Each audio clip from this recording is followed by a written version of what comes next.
В эфире новости, в студии Анастасия Кобызева. Здравствуйте. Вот главные темы.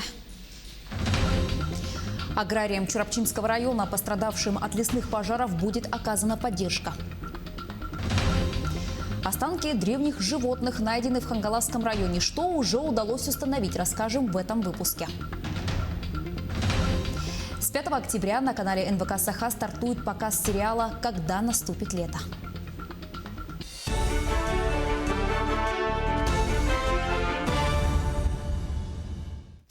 Аграриям, пострадавшим от лесных пожаров, будет оказана поддержка по поручению главы Якутии Айсена Николаева. Об этом говорил руководитель Чурапчинского района Андрей Наговицын с жителями Наслегов. В селе Мындагай полностью сгорело 172 тонны сена, заготовленных несколькими семьями. В селе Хадар огонь уничтожил 27 тонн сена. В населенном пункте Мырыла около 40 жителей тушили возгорание и отстояли более 1000 тонн сена. Но огонь все же уничтожил 43 тонны сена. Сейчас в районе предварительно оценивают ущерб. Администрация ведет работу по недопущению новых очагов пожара. Между тем, дознаватели, сотрудники МВД и работники лесничеств выявляют людей, причастных к возникновению лесных пожаров в Якутии. Уже выявлено 17 человек, причастных к распространению огня в лесах. 9 из них привлечены к административной ответственности в виде штрафов. Кроме этого, по результатам процессуальных проверок возбуждено 4 уголовных дела. 2 в Среднеколымском, по 1 в Тампонском и Алекминском районах. Вынесено около 200 постановлений о назначении административного наказания в виде предупреждения и штрафа. Сохранение лесов, чистая вода и комплексная система обращения с твердыми коммунальными отходами. Эти важные темы сегодня рассмотрели власти Якутии.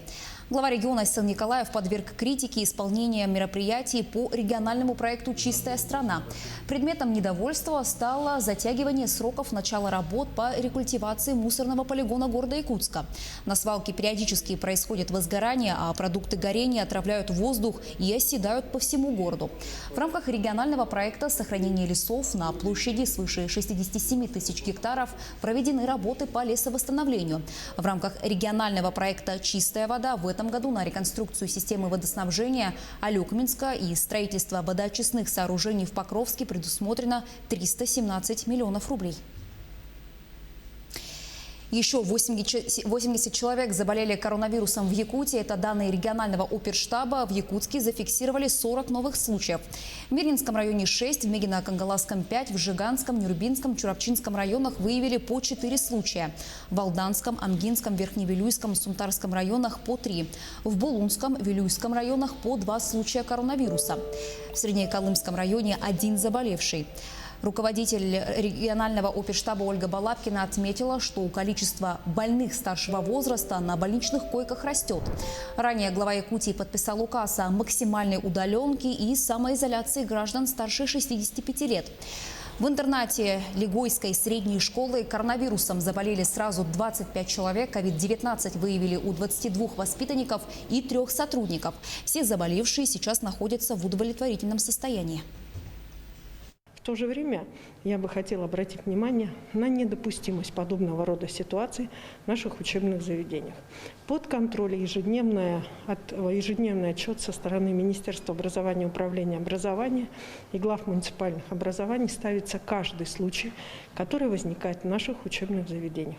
Правило достаточно четкое. Если в классе или в группе выявлен 1 заболевший, то весь класс или группа выводится непосредственно на дистанционное обучение. Если непосредственно в школе выявлен педагог или выявлено непосредственно случай в нескольких классах, то принимается решение о снятии и переводе на дистанционное обучение этих групп людей. Останки древних животных найдены в Хангаласском районе вблизи речки Сысыбыт. Их обнаружил бульдозерист Игорь Решетников во время работы на карьере. Местный житель, проработавший в геологии 15 лет, сразу угадал, что это кости животных мамонтовой фауны. На место обнаружения сегодня выехала экспедиция школьников вместе с руководителем Прокопием Наговицыным. Сейчас удалось установить, что найдены фрагменты тазовой и лопаточной кости мамонта довольно крупной особи. Также были обнаружены кости, вероятно, древнего бизона, шерстистого носорога и ленской лошади. Кости нашел вот за спиной, получается, с отвала когда вскрывал вот этот блок под взрыв. Вытолкнул бульдозером их из грязи. За 15 лет работы в геологии сразу понятно, что это не просто кости. Может быть, мамонт. Но определил, что мамонт, но кусочки бивня еще вылазили. Маленькие, но кусочки. Более 70 площадок оборудуют в Амгинском наследии для установки мусорных баков. На эти цели выделят чуть больше 3 миллионов рублей. Такие же площадки планируют обустроить в селе Чапчулганы и в квартале Промкомбинат.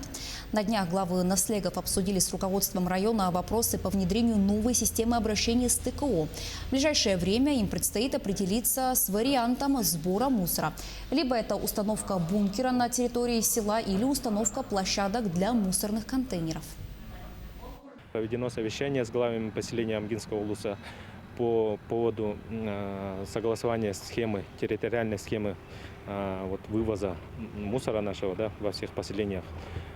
Так мы должны будем в виде совещания все это провести и определиться уже с конкретной схемой, как у нас это будет происходить, вывоз мусора в каждом поселении нашего улуса.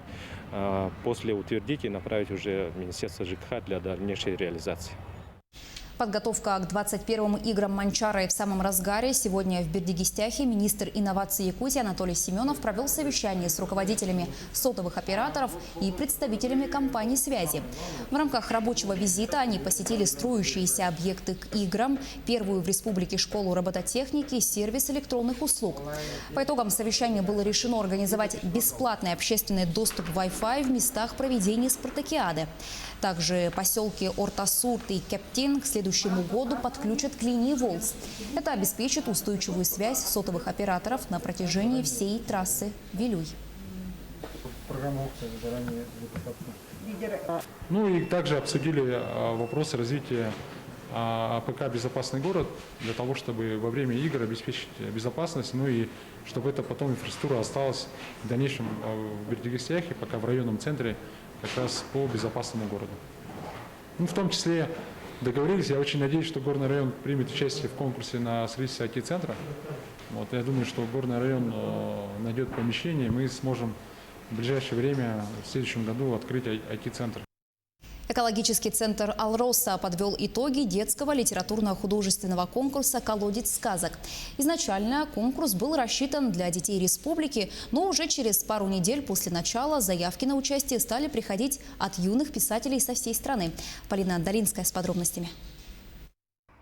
В апреле этого года экологический центр «Алроса» запустил детский литературно-художественный конкурс «Колодец сказок». Изначально конкурс был рассчитан для детей республики, но конкурсные работы поступали не только со всей России, а также зарубежных стран. В конкурсе приняли участие школьники с 6 до 15 лет. Победителей определило народное голосование на официальной странице конкурса. В младшей группе сказки такие, наверное, больше наивные, я бы сказала. Знаете, по-хорошему добрые, такие ласковые, я бы сказала, заботливые. У подрастающего поколения, то есть уже более осознанный подход, то есть как с прицелом на будущее, с задумками на будущее. И я думаю, что нам, взрослым, тоже будет интересно почитать этот сборник, потому что мы сможем подчеркнуть оттуда для себя, как минимум, понимание, о чем думают наши дети, что они хотят и какой посыл они дают нам, то есть в развитии нашей сегодняшней с вами цивилизации. Когда Айсане было всего 4 года, она сочинила свое первое четверостишее, а в 5 уже написала первый рассказ и, собственноручно оформив его рисунками, сделала книгу. Мама девочки, Юлия, поняла, что в семье растет маленькая сказочница и старалась поддерживать дочь. Она же и подала идею принять участие в конкурсе «Колодец сказок». Это было вечером. Я рисовала в комнате, потом ко мне подошла мама, и она сказала, что в Инстаграме проводится конкурс, кто сказку напишут, это детям. У меня есть несколько книг, но я их очень давно писала, когда мне было примерно 5 лет. Я очень любила писать, рисовать, и мне понравилась идея. Я написала примерно за одну неделю написала эту книгу. Так на свет появилась сказка «Катя и затерянная страна». Айсана приняла участие в категории «Учащиеся первых-третьих классов». Победители конкурса определялись посредством народного голосования. Несмотря на то, что свою заявку на участие семья Петровых подали почти за несколько недель до окончания конкурса, они ни на толику не сомневались в своей победе. Выложили имена победителей. Мы увидели, конечно же, и очень сильно обрадовались. Всем родным своим сообщили. И Айсана тоже вообще не могла поверить в это. Очень сильно обрадовались.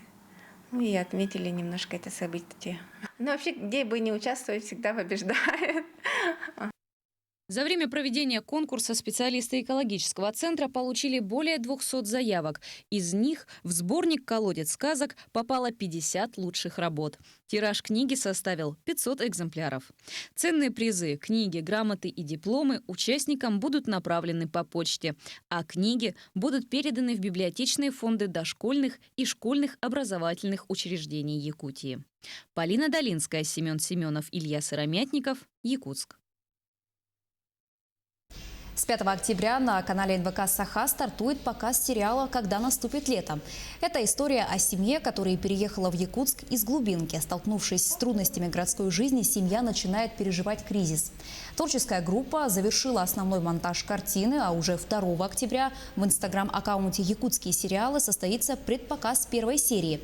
Напомним, НВК «Саха» в этом телесезоне планирует показать 4 сериала на якутском языке.